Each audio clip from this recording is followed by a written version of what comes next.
Jean-Pierre Liaud appelle à l'unité nationale et dénonce les discours de division à Kisangani.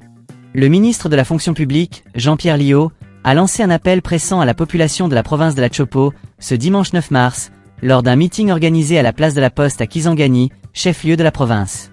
Devant une foule composée de milliers de personnes, incluant des agents et fonctionnaires de l'État, des militants de partis politiques et des citoyens anonymes, le ministre a exhorté les Congolais à ne pas écouter les politiciens qui propagent des discours de division.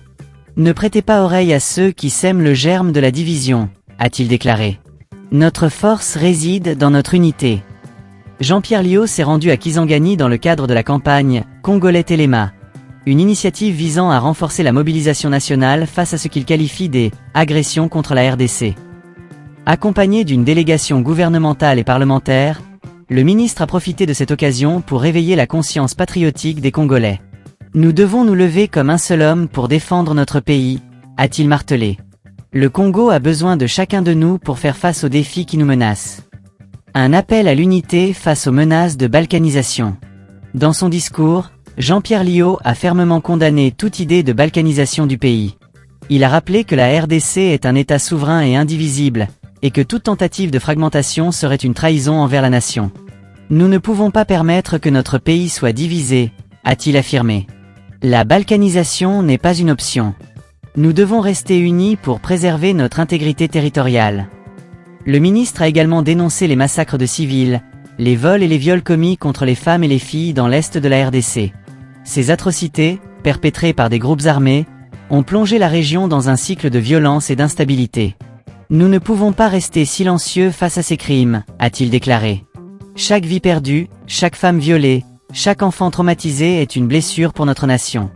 Nous devons agir pour mettre fin à cette souffrance. La menace de l'infiltration rwandaise.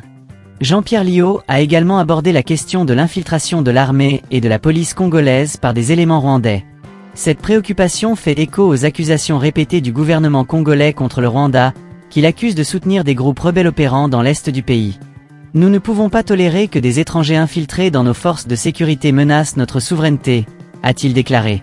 Nous devons renforcer nos institutions pour garantir que seuls les Congolais loyaux servent notre nation. Le ministre a salué les sanctions prises par certains pays contre le Rwanda pour son implication présumée dans la dégradation de la situation sécuritaire en RDC. Cependant, il a souligné que ces mesures ne suffisent pas. Les sanctions sont un pas dans la bonne direction, mais elles ne sont pas suffisantes, a-t-il déclaré. Nous avons besoin d'actions concrètes pour mettre fin à l'agression contre notre pays. La construction d'une armée forte et dissuasive. Jean-Pierre Liaud a annoncé que des mesures sont en cours pour construire une armée nationale forte et dissuasive. Nous travaillons à renforcer nos forces armées pour qu'elles puissent défendre efficacement notre territoire, a-t-il déclaré. Une armée forte est essentielle pour garantir la paix et la sécurité dans notre pays.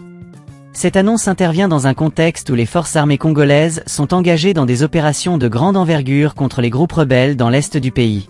Le gouvernement cherche à moderniser et à professionnaliser l'armée pour faire face aux défis sécuritaires actuels. Cependant, cette entreprise nécessite des ressources considérables et un engagement politique fort. La campagne « Congolais Téléma », une mobilisation nationale. La campagne « Congolais Téléma », dans le cadre de laquelle Jean-Pierre Liaud s'est exprimé à Kisangani, vise à mobiliser les Congolais face aux menaces qui pèsent sur leur pays. Cette initiative s'inscrit dans une stratégie plus large du gouvernement pour renforcer la cohésion nationale et encourager la participation citoyenne à la défense de la patrie. Le ministre a souligné l'importance de cette campagne pour sensibiliser les populations aux enjeux actuels.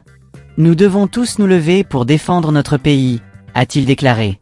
Chaque Congolais a un rôle à jouer dans cette lutte. Que vous soyez fonctionnaire, étudiant, agriculteur ou commerçant, vous avez un rôle à jouer pour préserver notre nation. Les défis de la désinformation et de la division. Un autre aspect crucial abordé par Jean-Pierre Liaud est la question de la désinformation et des discours de division.